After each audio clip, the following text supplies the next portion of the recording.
king of Twitter, Mr. Noah Ryan. Dude, this is your fourth time on the podcast. I appreciate Wow, the loyalty over the years, man. It's been a minute now. that's crazy. Yeah, when was our last one? May of 2024? Damn. Yep, So it's been a long almost time 2 ago. years ago. Yeah. And we still got foreign. Let's go. Wow. So, dude, so you told me right before we hit record that you've been kind of wrecked with mold recently. Seems like mold for some reason is becoming this like hot topic. Maybe just people didn't realize that that was the root cause behind what was going on for a lot of people beforehand. But it seems like nowadays, I mean, maybe I'm just in a bubble in the Twitter world, but it seems like multiple people are having these horrible experiences of just being completely wrecked by mold. Yeah, I mean, my life's been pretty much on pause for like a year. I get better and then you kind of relapse because your immune system's so sensitive, and it's almost an autoimmune condition at a certain point, or at least immunodeficiency. But yeah, I mean, I just moved into a new house um, 2 days ago, and then stay there one day and start getting the classic onset symptoms. Like my vision starts to get blurry, I start to get itchy eyes, my nasal passages close up, when I start feeling concussed, find a bunch of mold, and then, starts all over. But we are seeing a huge increase in people complaining about mold, and one of it's like a white elephant thing. You see one, and you start seeing it everywhere. I mean, looking like retroactively, there's been a number of like pretty high level instances of athletes and celebrities being sent to the hospital because of mold, being out of work because of mold. But I do think that there's an increase in people getting affected by mold, and it seems to be some perfect storm of like mass immunodeficiency, and that's something we've seen across the board for a number of reasons. It's so fascinating to me, and it's something that I think now because of that, I've been a little bit like more on edge about, like living in Florida. I smell a weird smell in my house, or I'm in the office at WeWork, and I'm like, is there a little smell here? Is there something going on? It's like it almost starts to creep into your thinking that and the symptoms are so extreme in many cases, or like what it can become. You almost start to live a little fearful about it. Right. There's a fine line between being aware and being orthorexic. But this is one of those things where so many people have spent so long being like, there's no way like a little fungus can affect me. I'm a strong guy, I'm a man, all these things. Like, I'm not going to let a fungus one shot me. That's what I did. And then, you end up staying in a house that is actively making you sick and completely depleting your immune system and depleting your glutathione, which is so crucial for detoxing other toxins. And what ends up happening is you become, like I mentioned earlier, hypersensitive. You end up having like a mass immunodeficiency cascade, and then your life is kind of just put on pause. So it really is about figuring out, and my goal, and I think everyone's goal should be, one, how can I just not be stupid and live in like a really problematic environment? But two, how can I make myself resilient enough to be able to live in an environment where I'm not really phased by that? Because that's how I approach a lot of things, where it's like microplastics, heavy metals, environmental pollutants. Like, when it's easy for me to avoid them, I will avoid them. But I spend a lot of time in places like that are really underdeveloped, where it's like I don't really have a choice of what type of water I get, because I only can get the water that's bussed in. So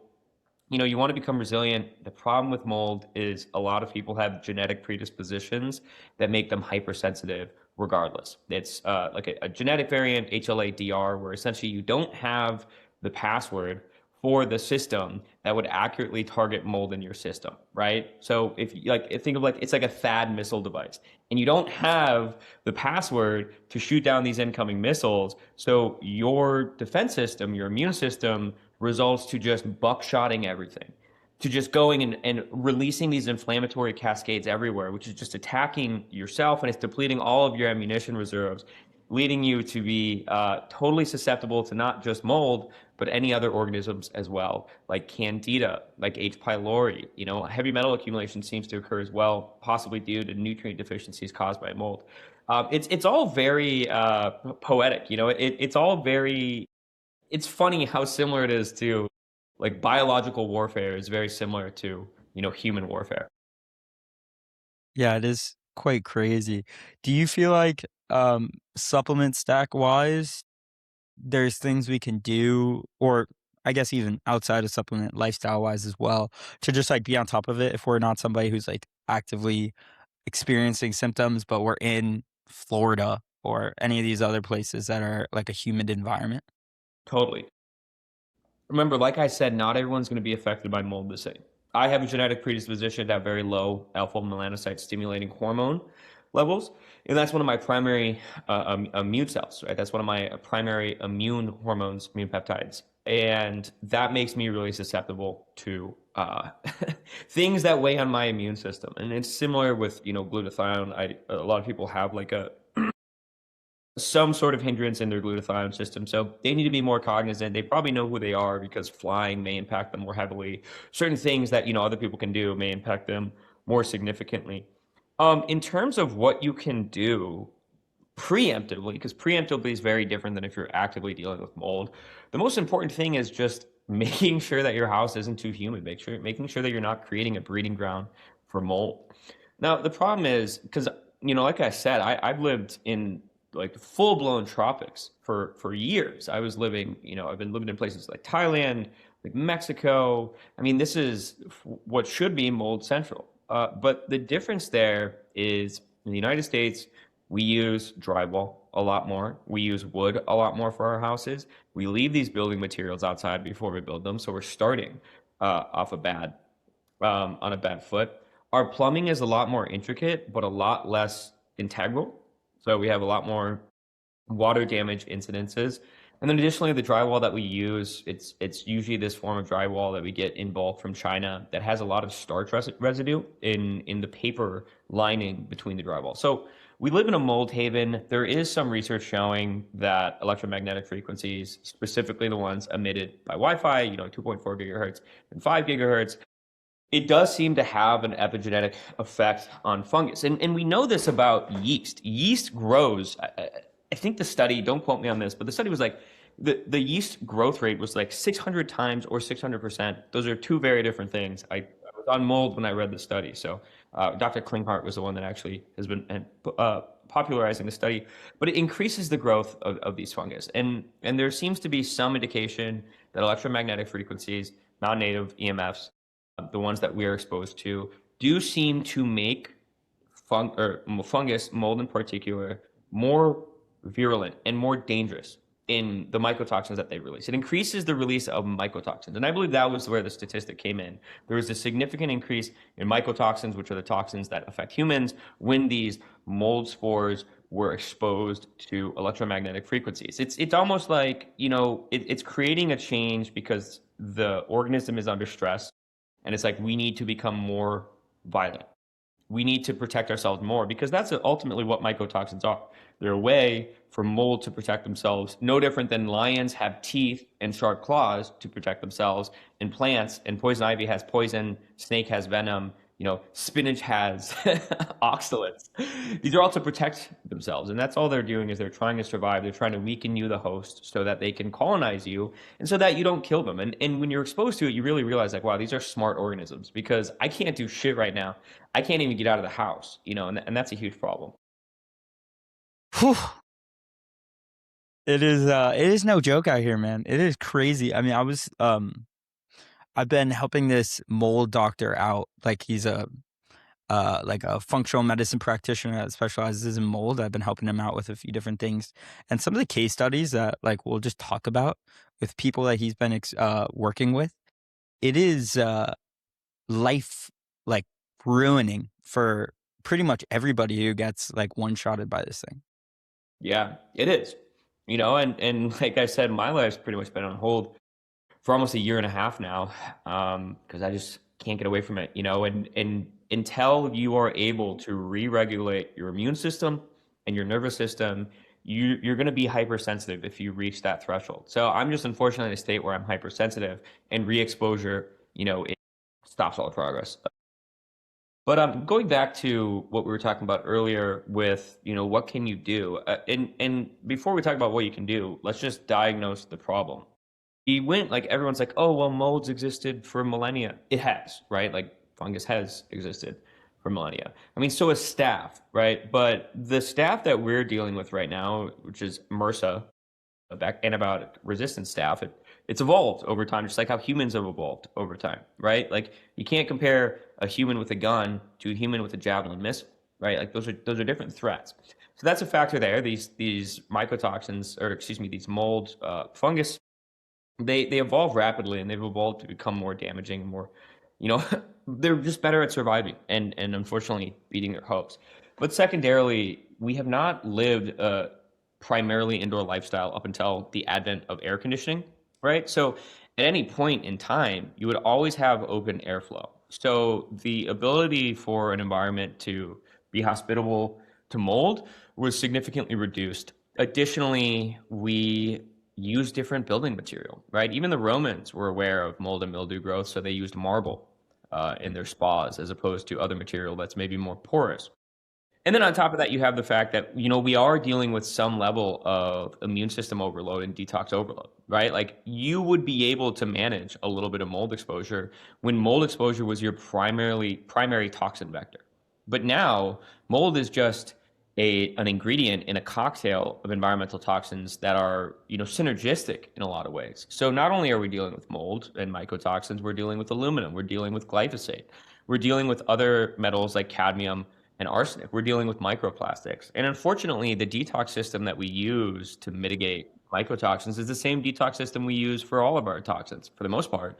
I mean, most toxins are fat soluble. They go through your biliary system, through your liver, and you have phase 1, 2, and 3 detox. It doesn't really matter what you're detoxing, you're using the same systems. So that's the reality. And then going one step further, it's not just mold that we're dealing with when we're trying to recover from something. Yes, we're dealing with potential colonization of mold spores. Yes, we're dealing with the innate and direct damage that we're getting from mycotoxins. Yes, we're also dealing with the inflammatory cascade that's being caused from a dysfunctional targeting system. But we're also dealing with all of the opportunistic bacteria and other pathogens that are coming in because, look, this host is compromised. Once again, very poetic. We're like a nation without borders and a lot of internal strife. Everyone's going to be like, yo, let's get in here. So, that's functionally what's happening. And a lot of people that I work with that have mold, they also have they have a lot of co-infections, right? We see liver flukes. We see a significant increase in heavy metals when we run hair tissue mineral analyses. We see bacterial overgrowth, SIBO and Candida, being another fungus. Like it's very, very common. It's very rare that we see someone dealing with just mold. We oftentimes see them dealing with a myriad. So then it comes down to what do I attack first? And that's when we come into what the actual plan of attack and steps for attack are. Yeah, I mean, you see like Chris Williamson. I don't know if you watched that like short documentary that he put out, but um when they talked about, and I didn't realize this until I saw your tweet in regards to it, when they were talking about his lab work, and it was like his gut was like a complete disaster, like Candida and SIBO and all these other um opportunistic bacteria that came in. And I just thought that was kind of like bad luck, and that he was experiencing like a lot of, you know, a lot of different things at once. But it makes so much more sense the way that you described it, that like, mold kind of weakens the host, thus allowing all these other things to just come into the body. Yep, totally. And oftentimes, what happens is a lot of people can have mold exposure and be just fine. I mean, we're getting mold from, a lot of coffee. I don't think that a lot of artisan coffee, it's fine, but like mold does have a tendency to grow coffee. Tobacco has coffee has a tendency to grow mold. A lot of these compounds, I mean, peanuts even. So we're getting exposure that way. The real problem comes when you're in a house for an extended period of time and you are just being exposed to these mycotoxins day in and day out. And then it's like a frog in a pot of boiling water. You don't realize until you reach what's called like cell danger responsible, where your cells are like, okay, that's it. Like we're setting off the alarm. We're on high alert. And then your central nervous system tends to also get shot at that same time. And that's when people typically go and they start trying to take action after white knuckling it for so long. And at that point, you have all of these different co-infections and you have this central nervous system shut down where you're effectively dysfunctional.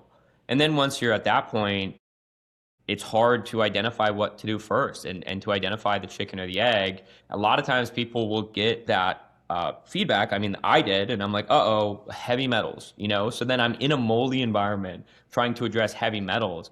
But until you address the root cause, you're not going to be able to get those downstream effects because they're just going to, you know, if you're exposed, if you have SIBO or Candida, you're just going to have recolonization every time you kill them off. So you're going to be destroying your system to no avail.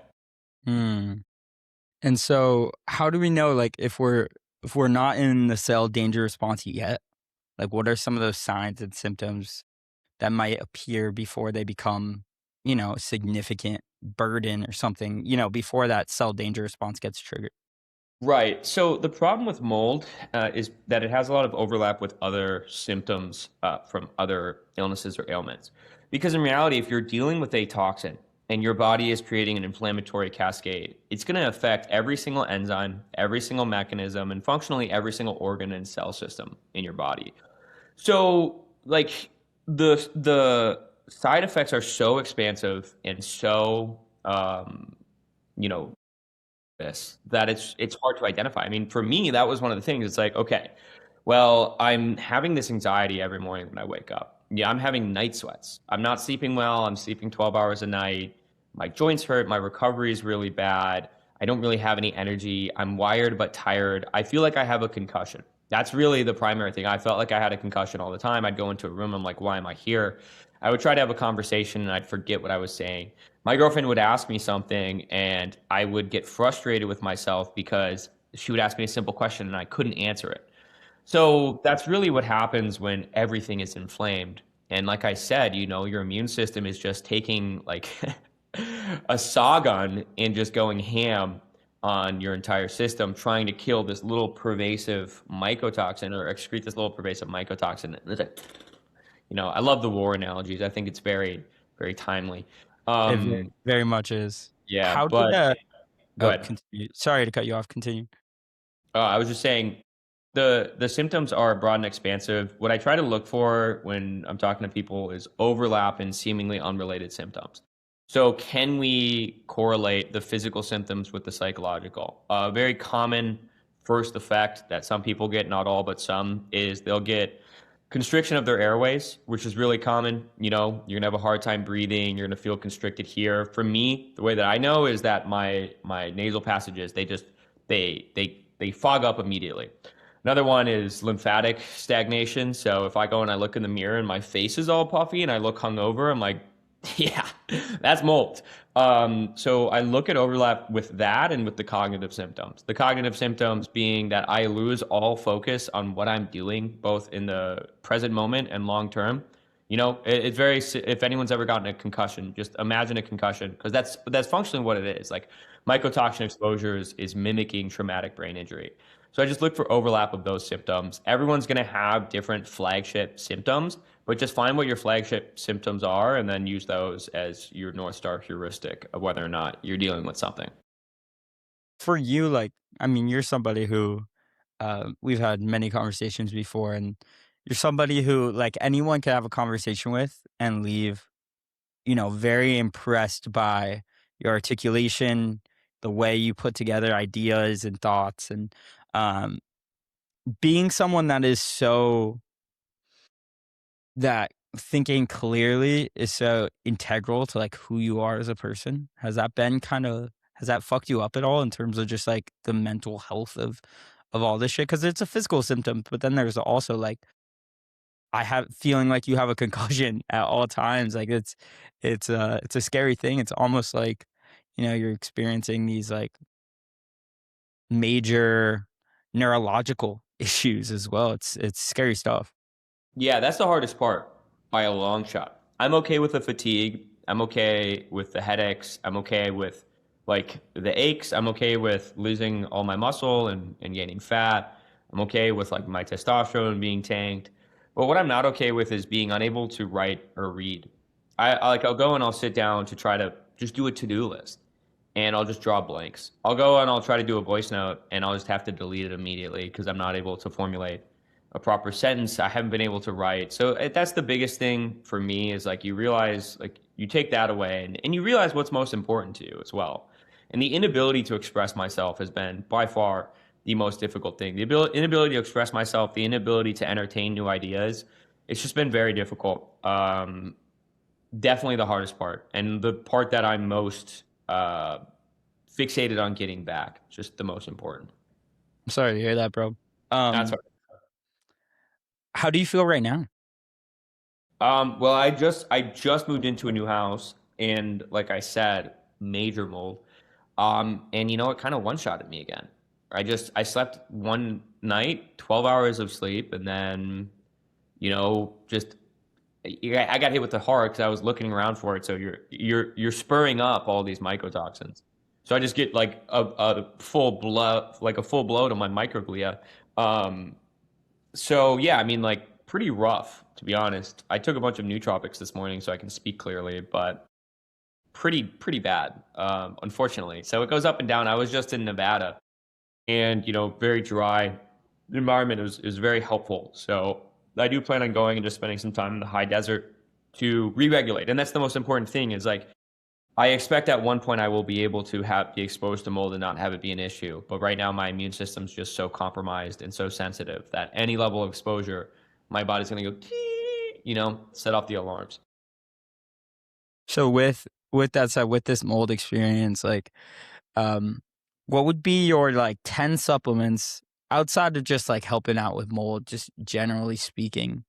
Um, but with the mold experience, um, around or thinking about the mold experience as well, what would you say those 10 supplements are that you need to have in your cabinet or just like in your house in terms of general life stuff and also attacking the mold stuff just in case? Yeah, so we could probably delineate between mold specific protocols and then overall like cytoprotection and detox function. So we could probably do it that way. When it comes to mold in particular, what I've done that really helped me get better before before I got exposed again, like I really, I built a really solid protocol, and then fortunately, the problem is when you're still sensitive, you're still sensitive. But what I've implemented with a number of other people that have seen a lot of success, it comes down to binding up any excess mycotoxins that are still circulating in your system. There's a number of binders that you can use. For me, the gold standard is cholestyramine. It's a bile sequestriant. So mycotoxins typically circulate through bile. If you can bind them in the bile, you can excrete them properly. In conjunction with that, mold does deplete glutathione pretty significantly. I mean, like total glutathione depletion. So looking at rebuilding your glutathione system, something that's actually really effective there is melatonin, all right? Because melatonin is a very potent antioxidant, but it also is an important cofactor, and it not necessarily a cofactor, but it creates this downstream antioxidant production cascade by increasing and enhancing enzymatic function and other antioxidant systems like superoxide dismutase, glutathione peroxidase, those ones. So you're creating this like multifactorial antioxidant cascade. Additionally, melatonin isn't just produced in your pineal gland like we think. It's actually produced in your mitochondria as well, which is important because mitochondria are the first organelle to have negative effects from like oxidative damage because they're a unique organelle. They at one point were a bacteria. If you believe in that, which honestly, like, there's no reason not to believe in it. We see real time new organisms like produce themselves through the collaboration and connection, symbiotic relationship of like microorganisms. But anyway, yeah, so mitochondria, they get wrecked. That's the first thing to get wrecked by mold as well. Melatonin has a proclivity for the inside of the mitochondria, which makes it very effective there. Glutathione, what did you For say? what's your dosage for melatonin? Upwards of 100 milligrams. Wow.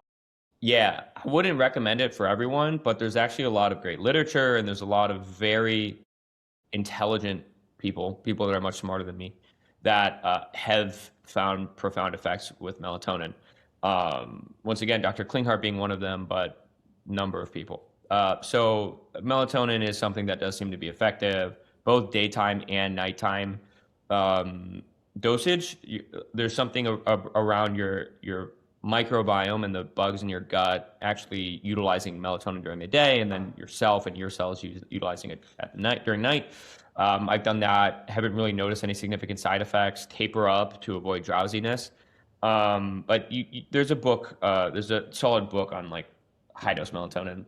Vitamin C, obviously very important, just because you always need a certain redox balance. So balance of oxidants and antioxidants. But when you have plenty of oxidants, you can kind of up the antioxidants. When it comes to like mold specific binders, aside from cholestyramine obviously is the most effective. But chlorella is one of the few binders that you can really take every day. You can take every day because it's not going to bind your essential nutrients. It's not going to cause any problems with your digestive system. And it's pretty effective at mold as well. I actually love chlorella. Sun chlorella is the best in my opinion, just because they use a special milling process that really breaks down the cell walls and makes it more porous, and it increases the surface area in which it can bind toxins, and additionally, it has less issues on your gut. E and VIP, vasoactive intestinal polypeptide. Those are two peptides that are really commonly used to, one, improve gut integrity at post-mold exposure, but also just to kind of re-regulate your system and the inflammation that occurs from that. That is one of those things where you have to be conscientious with, because you can overdo it, especially with VIP, and you want to start really slow. But that's kind of Dr. Shoemaker and like Shoemaker's protocol. That's pretty much the whole thing. It's cholestyramine and then KPV and VIP once you stabilize. For me, NAC obviously is a go-to. Given the fact that my side effects are primarily cognitive, or at least those are the side effects that I care about the most, peptides, specifically bioregulators, have been very helpful for re-regulating my nervous system and just my brain. So Pineolon obviously is one that gets a lot of clout recently. Pineolon is one that I have actually found a lot of success with. Apidolon as well has really helped reduce some of the hypersensitivity that I've experienced from mold. So hypersensitivity to any like neurological precursor. Yeah, if I took L-tyrosine, I'd be bouncing off the walls. But also sensitivity to light and noise and things like that. So the list really goes on. It really, I mean, like when every single system is messed up and every single system is dysfunctional, like anything's going to help as long as it's impacting that system, and as long as your system's stable enough to actually be able to utilize said compound. Because when I was really sick, my methylation system was so messed up that I wasn't even able to take creatine or B vitamins without having like this hyperreactive response. So a lot of it really comes down to nervous system regulation as well. That's probably the most important thing. But I just really want to make this clear. Like none of it matters if you are still in an environment that is making you react. If you are still in an environment that is making you react, this will all be done in vain. There's no point in doing it, because if you're hypersensitive, your body is not going to be like, okay, cool, I'm getting 20% better, and then I get a little bit of mold exposure, and I maybe plateau. 20% better, mold exposure, back to cell danger response. And you kind of got to not necessarily start over, but you get set back a lot. And glutathione, obviously, that's something that you talked about quite a bit there. But in terms of like a glutathione supplement itself, where does that Yeah. kind of fit in? Are you a fan? Well, glutathione is actually pretty cheap. You can get S-acetylglutathione for very reasonable. The problem is it's just not very bioavailable. That's why I opt for NAC, NACET in particular, because NAC, being a precursor to glutathione, increases the amount of glutathione you produce in your cells. NACET has more bioavailability than NAC, so it's even better. NACET has been my go-to. I take a NACET plus glutathione combination, just so I'm getting, a direct glutathione source and then a precursor source. But glutathione, you know, I don't do suppositories personally, but a lot of Uh-oh. people, I know you do. I know those are your favorite. Yeah, Um, that's my favorite. but actually, when people are really compromised and they aren't able to absorb anything, because if you got to think about it, like availability and absorption rate, the bioavailability and absorption rate are two different things. Bioavailability is standardized. Absorption rate is dependent on you, the individual. So if your gut is extremely compromised, which a lot of people's are when they're sick with whatever it may be, mold, Lyme, Bartonella, they are unable to actually utilize any nutrients that they consume via their gut. So that's when practitioners will use suppositories. Subcutaneous glutathione as well is an option here. But luckily, my gut is integral enough where I do feel like I'm able to utilize supplements. But it's my thought. Liposomal glutathione increases it a little bit. S-acetyl, adding that acetyl group also increases it a little bit. But I tend to opt for NAC or like a conjunction of NAC and S-acetyl glutathione. And citrus pectin, that was something that was quite, I think you made maybe quite trendy on Twitter for a little bit. Yeah. Still something that you see in the mix, or is that more heavy metals? Nah, citrus pectin's good because it does have a systemic effect. They modify the citrus pectin molecule to be able to bypass, your gut blood barrier. Because your gut, like the barrier between your gut and your blood, it's very small. And that's oftentimes how binders work, even ones that don't permeate the barriers. They're small enough where they can go next to this single cell barrier between your blood and your gut and pull toxins that are circulating in your blood.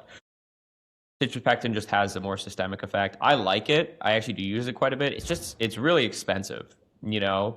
It's very expensive, so I'll do a few cycles and then I'll taper off. But when it comes to actual binders, I do a lot of sauna. So I'll do like a sauna and binder protocol, and then I cycle my binders. I take chlorella every single day, but I cycle my binders, and I'll go from Interos gel, which is like a silica-based molecule produced by the Russians. They crushed it with that one. They used it a lot actually for radiation to modified citrus pectin. Sometimes I'll even use zeolite. Zeolite I'm kind of iffy on, but I'll use that. And then I'll use like a Takasumi charcoal. And then I'll use cholestyramine. So I like cycling it. Every binder has its pro and has its con. But Interos gel is actually one of my favorite. And this kind of going off on the mold conversation right now, but it's something I wanted to make sure I ask you about because it's getting like in the Twitter world right now, it seems like it's getting all the hype. And it's not without a little bit of like it seems kind of like a free lunch, I think, for some people, but like modafinil, no, I don't even know how to pronounce it. Yeah. It's like all the rage on Twitter right now is like the best quote unquote. I don't know if you would even call it a supplement for focus in like the world. Uh, what's going on there, and like do you think that there's some like risks people should be aware of, and for those that don't know, how it kind of fits into the equation for people? Yeah, so modafinil is a drug. It's Yeah. considered an ergoic. It's a wakefulness agent. It just keeps you up for an extended period of time. They use it with pilots a lot. You can buy it over the counter in a lot of countries. I used to buy it over the counter in Mexico. It's good for keeping you awake and keeping you at an energy threshold, right? We don't really even know the mechanisms behind modafinil, and we've seen a lot of stories of people taking modafinil and then getting pretty wrecked from it. So personally, I just don't find it to be that effective of a drug unless my objective is to stay up really late and stay up for an extended period of time, which I never do. I never really care about. So I think it's just too stressful of a compound, and it doesn't really make sense. There's better drugs out there. It doesn't actually increase your output. It just enables you to sustain whatever output is natural to you for an extended period of time. That's the difference, right? So typically people would go within this threshold, right? Like energy peak, low energy peak. Modafinil just lets you go wherever your energy peak is, you just go like that. So it is good for redlining things.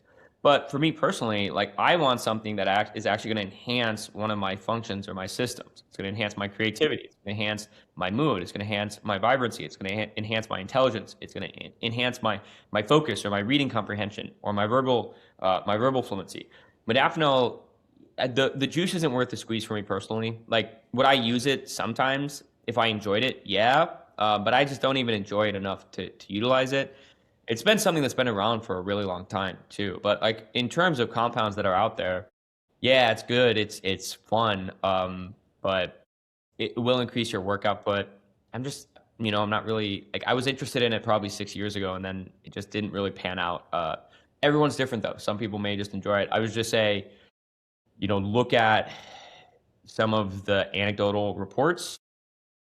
We don't really know the mechanism. And, you know, if you're going to do a drug, like you might as well do something that enhances your function long term as opposed to something that just gives you an increase in output. Like at that point, I just use Adderall. You think so?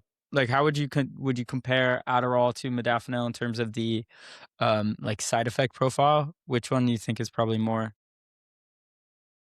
The thing is, we know directly the mechanism that Adderall is leveraging, and we know the damage that Adderall is causing. So I don't think Adderall is good. I think Adderall is actually neurotoxic in higher doses, for sure. It can cause recession of your dopamine receptors on your neurons, and could actually damage them to the point where they no longer function. And you don't really grow those back. So there is some level of dopaminergic dysfunction that comes with Adderall, but it's all about how you use it, right? I think that there is a use case for taking very low dose Adderall, just enough to increase the dopamine response that you get from doing a task, right? So typically, if responding to an email gives you 5 dopamine points, you take Adderall, it's going to give you 10. But on the flip side, if playing Clash Royale gives you 50 dopamine points, you take Adderall, it's going to give you 100. So I do think that there is a use case for doing a small targeted amount of to reset your dopaminergic system and reset what you get dopamine reward response from. It does seem to increase IQ, but that's really probably just because people with ADHD were too unfocused to actually, you know, do the IQ test correctly without Adderall. I personally don't use it just because the side effects are nasty. You know, the amphetamines, they do feel like a demonic drug. The come down is awful and it makes you question your life. Modafinil doesn't seem to have as much of a come down, but you know, modafinil also made me feel nasty. It just feels like a dirty drug, in my opinion. And there's so many other compounds out there that don't make you feel dirty, right? And there's so many other stacks that you can do that you can really find your Goldilocks zone where you're not eating tomorrow's lunch, where you're actually enhancing function and enhancing performance while maintaining integrity of your system, if not improving your system. And that's really what I look for. I don't care about increasing my performance at baseline. I care about increasing my baseline. My stack recently that I've found to be very enjoyable and does kinda give me that increase in productivity and doesn't really feel too dirty has been, 100 milligrams of Bromantane, Bromantane. Saffron, and, about 600 milligrams of, either alpha GPC or, s EDP choline. That's a great stack. That's a really good stack because you're hitting multiple mechanisms.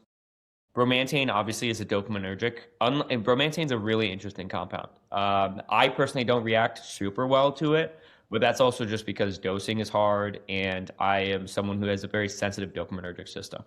But bromantane does seem to increase baseline dopamine like function and production without having a negative downregulating effect on your receptors. So it's not like a typical stimulant. And people will take bromantane and notice that lift in dopamine actually stays for sometimes even 30 days after dosing. Saffron has a number of mechanisms. It does have direct dopaminergic effects. It also has effects on your serotonergic system. And it has effects on primarily for mood as well. A lot of people with ADHD do seem to have a beneficial effect with saffron. Once again, for me, like my system's so sensitive, probably because, you know, I took SSRIs and my serotonergic system's destroyed, and that affects your dopaminergic system as well. But saffron does, a lot of people have significant benefits both with mood and cognition with that drug, especially those that are dealing with GLP-induced depression or cognitive dysfunction. And then alpha GPC or CDP choline, that in my opinion is probably the most underrated neurotransmitter system to focus on is acetylcholine. Because everyone thinks that dopamine is going to make you smarter. No, dopamine is going to make you drive and strive for accomplishment because of the reward response. But choline and the cholinergic system is what actually enables you to have better memory, to have better focus, and to have overall better cognition. So when I'm looking to learn something or when I'm looking to accomplish something, you want to increase dopamine enough to be able to strive to accomplish it and to have the reason to accomplish it. But what you really want to focus on is finding your Goldilocks zone of choline, like you mentioned with alpha GPC, to increase your ability to engage and to interact with whatever it is that you're doing and have the information transfer, which is the most important. So it really is like not everyone's going to have a different stack. Everyone's going to have a different lever that they're going to want to pull for cognitive enhancement, for me, a big lever to pull, and I think an underrated one, is GABA and your GABAergic system, right? The inhibitory signaling. Because you need glutamate, which is like your primary excitatory neurotransmitter, to have the actual like cognitive function and then the response and the ability to engage with something as opposed to just being depersonalized. But you can't be overstimulated to the point where you're wired but tired. And GABA is actually the thing that puts enough breakage for me to sit with something. Because to really engage, you have to sit with it. You can't be too wired. And it's all about finding that balance and understanding what levers you personally need to pull. What is your stack? Like what for um doing either some work or even something like this, like a podcast, like what's your go-tos? Yeah, so as I mentioned with the mold, my neurological system is so unstable that I never get a similar response. Every single time that I take something, the response is different because the enzymes that are meant to break down these neurotransmitters, that system is a little bit different. So I'm not able to have the same response all the time. And then additionally, I have a very sensitive threshold, once again, due to the mold. So if I take too much of something, I'll definitely get messed up. But for me, alpha GPC is one that's been old reliable. There's a flavonoid called, it's eutropoflavin, but specifically 4-DMA 7,8-DHF.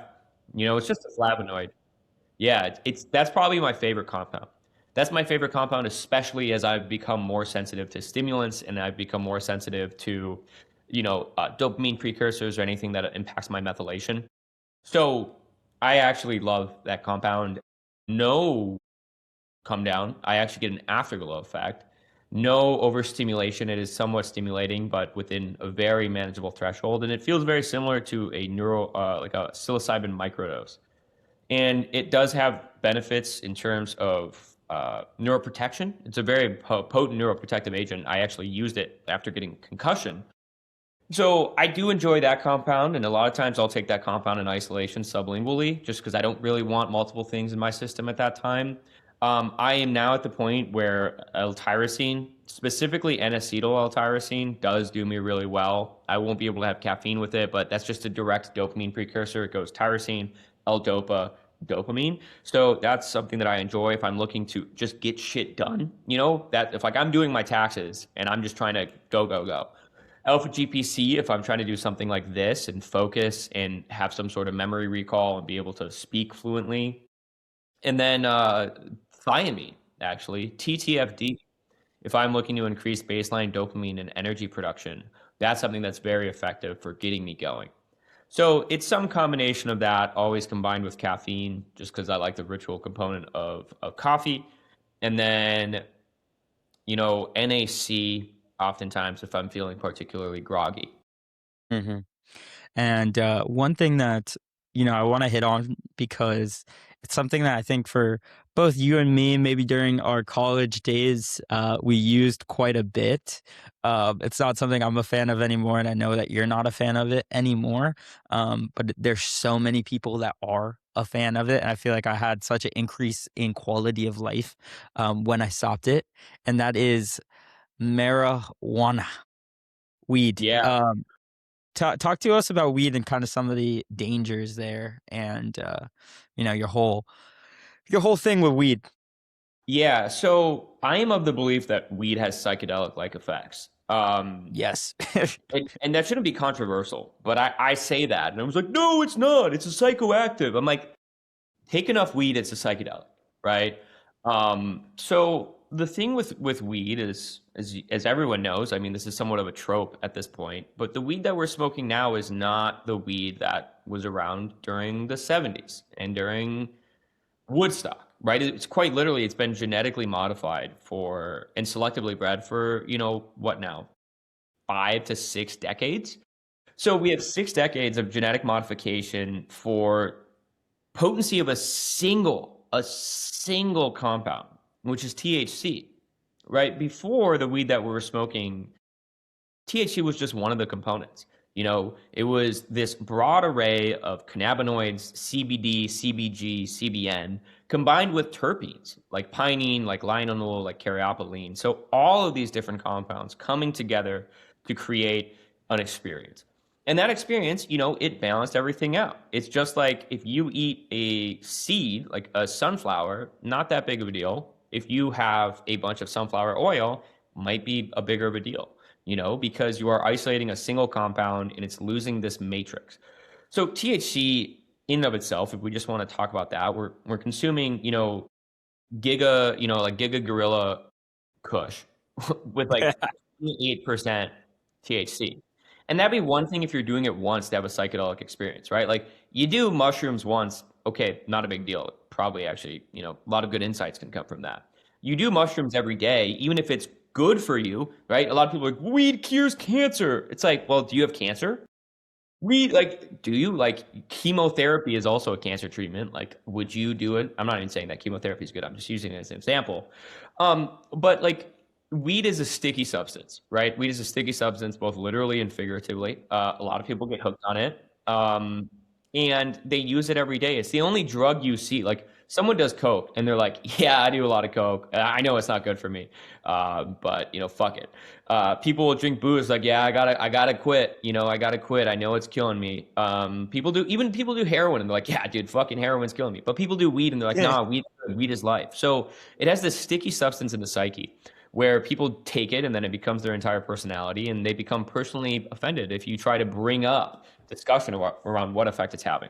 So we know that like THC is very negative, has a very negative effect on your androgens, right? On your hormonal system as a whole. It's a degenerative drug by all meanings of that term. The negative impact it has on your endocannabinoid system has this significant downstream effect on dopamine. So it does have this dopamine dysregulation component where in the present moment, it actually does seem to increase dopamine, but at the expense of degrading the system long term. And what we see is an increase in psychotic episodes from people who smoke THC. And the more you smoke THC, the increased risk you have of having a psychotic break.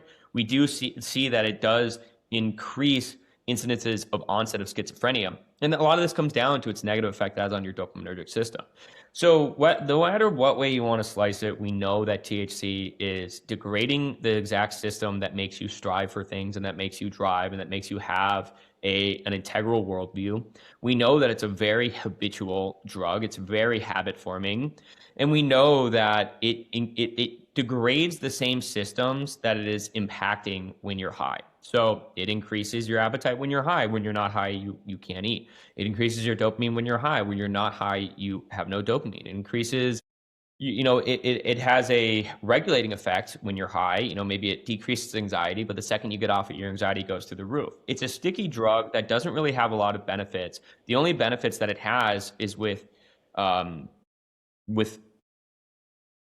very sparse use. Like use it like a psychedelic, and that's the way that I think it should be used. I don't use it at all anymore, just because like it's just not worth it for me, and I don't really get that big of a benefit out of it. But if you go 6 months without smoking weed and you have a little bit of weed, it can actually really it can do an effective job at changing your perspective on your life. People don't use it that way though. And it's very sticky, like I said. So for a lot of people, it's not worth it. Just like smoking a cigarette's not worth it if you know that you have a tendency for nicotine addiction, or having a drink is not worth it if you know that you're an alcoholic. It's kind of the same with weed. So it's now become super popularized. There's a head shop and a dispensary on every corner, and they're making it legal. And generally speaking, if they're trying to get people to consume more of it, if they're normalizing use of it, it's probably a bad thing. Yeah. I was in this little like farm town in upstate New York this past summer, and there was like this CBD, THC, like I don't even know anymore in terms of like the legality on everything, because like it's like a CBD store, but they also like sell THC. I don't think that that's like completely legal, but uh, there's some gray in the law. But so um, I got like these 4 sleep gummies, quote unquote, that were like 25 milligrams of CBD each. No THC in it or like trace amounts. But it was from like a local farm. And I took the entire bag, like the 100 milligrams of CBD, and I would get like very high. And because my kind of thesis behind that was because this CBD was so potent that I was kind of feeling like um actual like actual effects from it. What's your thoughts on like CBD in general and just like what might be going on when we're kind of taking, these higher doses of CBD that, might actually be causing a psychoactive effect?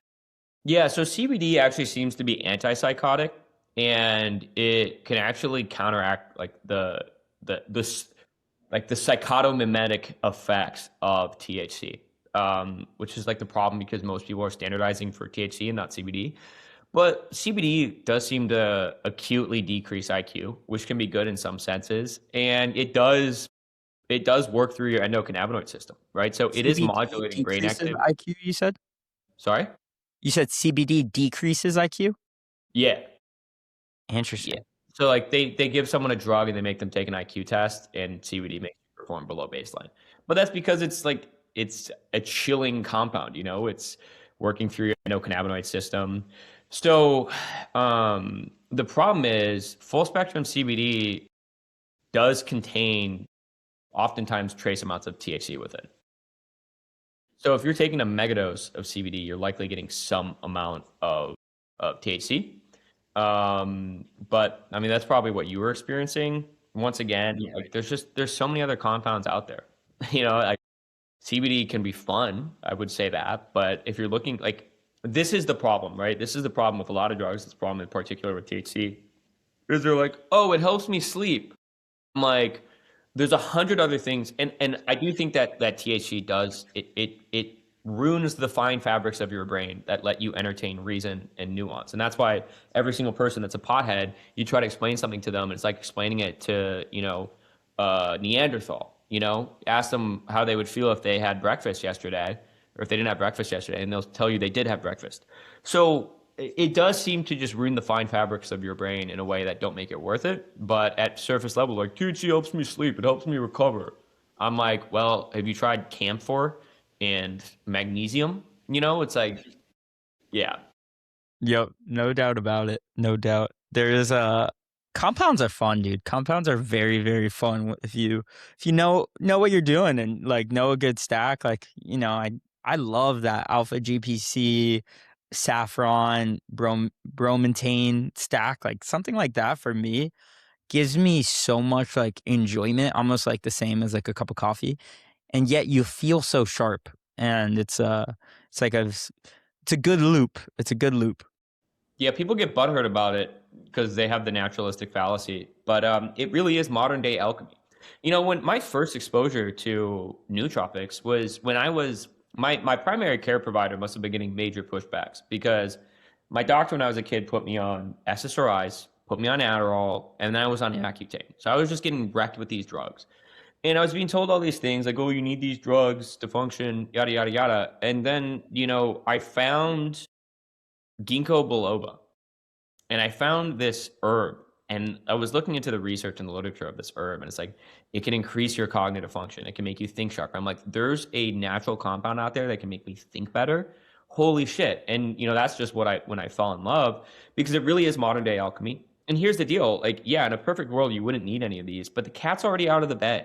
The cat's already out of the bag. We're getting nerfed from day one, right? Like, you're not only getting all of the exposure to toxins in your life, you're getting all the exposure to toxins in your mom's life and your mom's life. These are all being passed down through your placenta and functionally through your genes. Epigenetic changes are real.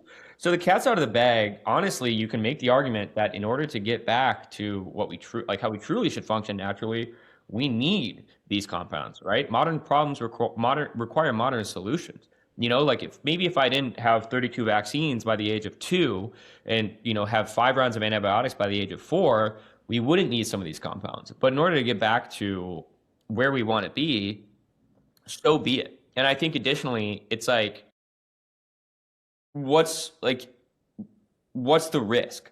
Because there is risk, but there's also risk with doing nothing at all.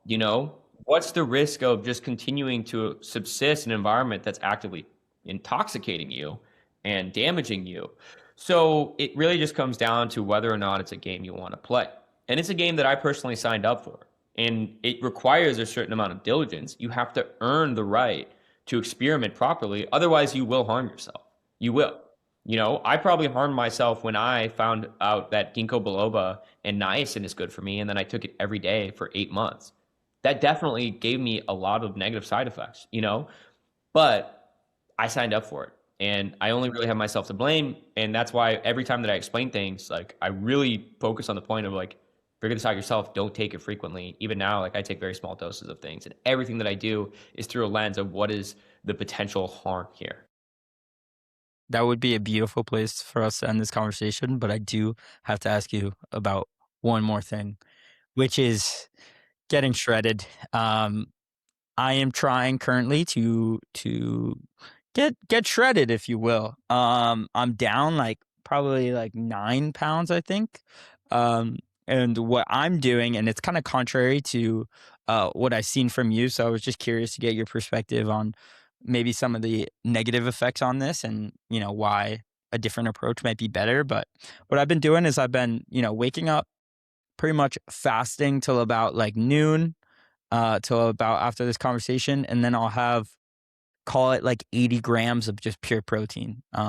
So like something very satiating, call it like grilled chicken with like zero fat, and eat about 80 grams of protein. And then that's very satiating till dinner time. And then at dinner, I'll do rice, I'll do a protein, maybe a vegetable, and call it a day. And it's been very easy for me to stay in like quite a calorie deficit with that. But just curious your perspective, because I know we got this fruit maxing, fruit till noon perspective as well. Yeah, I mean, this would probably take a whole podcast in of itself, but it depends on what your opinion is on optimal metabolism. I don't really believe in restricting calories, and I don't really believe in intermittent fasting because of the negative implications it has on your metabolism as a whole and on your cortisol. So it depends also like how much you're trying to lose, right? Because if you're 25% body fat and 40 pounds overweight, do whatever you want. Like you're gonna lose fat just by existing. But it's about getting truly shredded, where you really got to be smart with it, right? And that's when you kind of have two options. Well, three options, but like the third option is kind of asked. Option number one is two of the options are asked actually. Option number one is traditional caloric deficit, right? Trick yourself with high volume foods, with a bunch of like that Ninja Creamy shit with xanthan gum in it, with like just volume while disrupting your entire, gastrointestinal system. And then also training your body to operate in a scarce environment where it's going to be like, well, I'm just going to re-regulate and not produce as much energy because this is my new baseline. And that's great until start feeling like shit, your hormones suffer, you stop waking up with morning wood, you look emaciated. And for what? Like to take a few selfies in a posing room to show off to, your boys. Um, Because that's the girls option number don't care, that's for sure. Yeah, exactly. That's option number one. And then, you try to bulk again and your body's operating at now a like 2000 BMR. Like your basal metabolic rate is just so low now because it found out how to subsist off of like bullshit calories.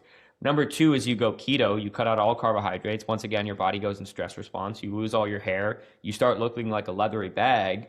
And then once again, like you never get a pump once and you get lean, but also gaining muscle is like pretty hard. And then everyone's going to come and they're going to find exceptions to the rule, right? And saying, but what about this guy? What about Keto Gains 211? I guarantee you there's like 50 dudes on steroids called Keto Gains, and they attribute all their gains to ketosis.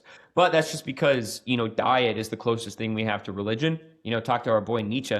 And it becomes very dogmatic and it becomes your whole identity. Now, option three, and, all of these actually do contribute to calories in, calories out. So people go, what about calories in, calories out? It's like, yeah, that's just a given, right? Like, but it's not a good heuristic because we can accurately more or less assess calories in. We cannot accurately assess calories out, right? There's not a good mechanism to do that. So the third option is, what if we could just increase the amount of energy that my body is producing by signaling signs of abundance? So much abundance that my body is like, hey man, I'm just going to burn this shit. I'm going to allocate it towards my muscles. I'm not even going to have to store any of this. and we just increase the efficiency of our body to burn fuel and to utilize fuel for all of our systems, right? Like literally, like, here you go, dude. Here you go. Just take all of this and use it, right? And this is where a lot of time, like, this is kind of the repeat bioenergetics component, but like Peters aren't shredded, right? Peters aren't shredded because they think it's bad. But if you can find a way to increase your metabolism and create effectively a blast furnace metabolism, you'll be able to get so shredded.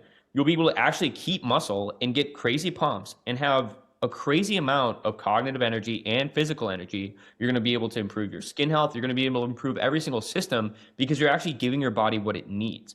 Now, like, this is why actually a caloric surplus is beneficial, because you are operating in abundance. But the problem with most people operating in abundance or a caloric surplus is that they're consuming a lot of carbohydrates and a lot of fat. So they're creating a metabolic inefficiency. Now, this is the Randall cycle. Your body is unable to efficiently burn both fat and carbs. You have to choose one or the other, right? That's why ketosis works, and that's why, beta oxidation or glucose oxidation also works. So my logic is, if you're able to train your body to hyper efficiently burn glucose and utilize glucose as its primary fuel substrate, you're able to just create this absolute energy production highway that gives your body no reason to store fat. And that's what I did, and that's the ShredMaxing protocol that I built, and it's something that got me extremely shredded as someone who's always able to get lean but never able to get super lean, all while having like the highest testosterone I've ever had, while having like the best cognitive function and cognitive energy I've ever had across the board. So that's the move. And we're gonna link to it's the Substack article, right? Is the best place for that full ShredMax protocol. Yeah. www.norryan.co. I've got that there. I put it open so everyone can read it. But that's really the logic, is you want to train your metabolism for abundance by utilizing that morning insulin window, by ramping up your carb metabolism, and then having very selective and specific fats that are both going to give you like the required precursors for cell membranes and for your hormones, but also, focusing on fats that actually have a net positive benefit on mitochondria and having them separated from your high carb meals. Mr. Noah Ryan, dude, I so appreciate you taking the time for this, for doing, 4 episodes now at this point. It's much appreciated on my end. And Um, dude, I know this mold stuff sucks, but I don't think, I very much see you as somebody who is going to be able to change a lot of lives because of this experience that you're going through right now. So, Yeah. grateful for you, man. Appreciate you taking time, and looking forward to seeing you soon. And hopefully you'll be doing well. Yeah, totally. Yeah, if anyone wants to look more at my stuff, Ryan.co on Twitter. And then if anyone's dealing with, mold related or detox related stuff, anything like that, feel free to reach out, see if I can help. Awesome. Well, thank you guys All for right. listening. Catch you soon. Peace. Thanks, Ryan.